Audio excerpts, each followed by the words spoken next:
Hi, I'm Mike Rooney. Today's free art lesson is on plein air tips.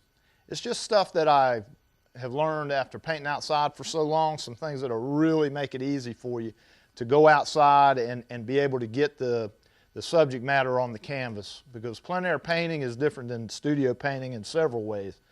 And you get a different result, I think, outside.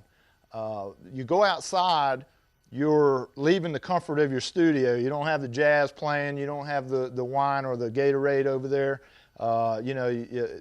It's wild and windy out there. Sandstorm might come up on the beach. Who knows? It's crazy. People talking to you.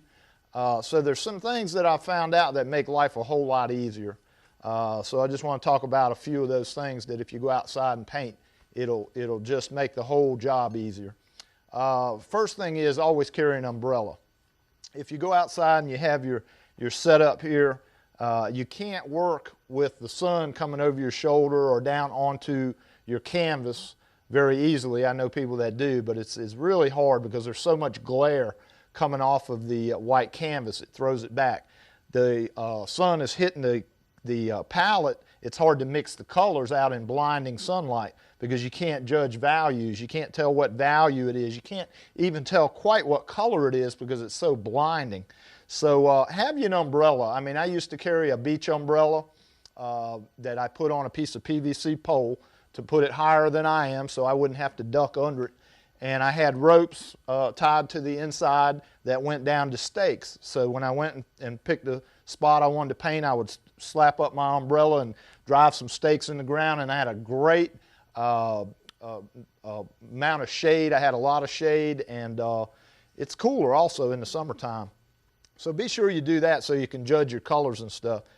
Some other things that I found really helpful is when you're out there and you're looking at your subject matter, if you'll take an old pair of glasses, like I need reading glasses now, and what I do is I just take these, like I need them to read up close, but I put the glasses on and it blurs everything. I've got these are 125s, I think, but I don't need them for distance, so when I look through them, everything gets real blurry, and that's the way you want to block in. When you start painting a painting, you don't want to start doing, if you're doing a street scene, you don't want to start painting the people. You want to look and squint and fuzz and blur your eyesight, so all you do is pick up these shapes of buildings and the street, and you want 5 or 6 or 7 big shapes. This is great. I don't know that I'd do the whole painting with these on because you might go blind, but just putting them on at the first, if you can see things far away but can't see close, this will work. If you're the other way around, I heard you could take your glasses off and you can't see far away, so it'll blur everything.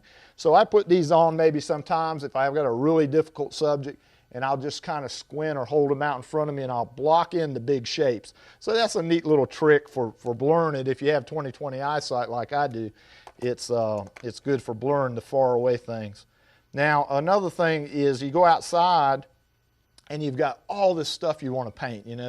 You're at the beach and you want to do the pier, you want to do the people playing in the water, you want to do the beach houses, you want to do the dune. You can't do that. You have to pick one thing to paint. So this is one of my business cards that I cut a hole in, and I will look through it. So these are simple things, but sometimes people don't carry them. But look how light mine is. I don't even have one of those little gray ones. I just use a business card, and I can cut it to whatever size format that my painting is, and I can look around, and I can zoom it in and out. I was surprised some people didn't even know they could zoom them in and out. You zoom it in and out to frame the picture and get the best composition. So this is awesome. You can carry around a whole bunch of them, different sizes. They don't weigh anything. Thought that was pretty neat. Another thing is when you're having trouble judging values outside, and you say, oh, I wonder if those trees are darker than the water, or I wonder if those people's jacket is darker than the sky. You can take anything that is colorized. Like this is a piece of a clipboard that I broke into pieces, and I carry them around with me, usually break them into small pieces and carry them in my pocket, but it's blue. So I look at the scene through this blue plastic, and what it does, it gets rid of all the color. Red is no longer red. Now you can use a red one too. I got a piece of, this was a report cover that you get at the office supply store. And what it does, it turns everything shades of red.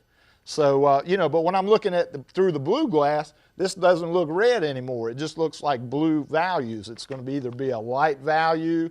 I did a free art lesson on how to make your own value scale with 5 values on it, with 1 being white and number 5 being the darkest color, whether you're working in purple or blue.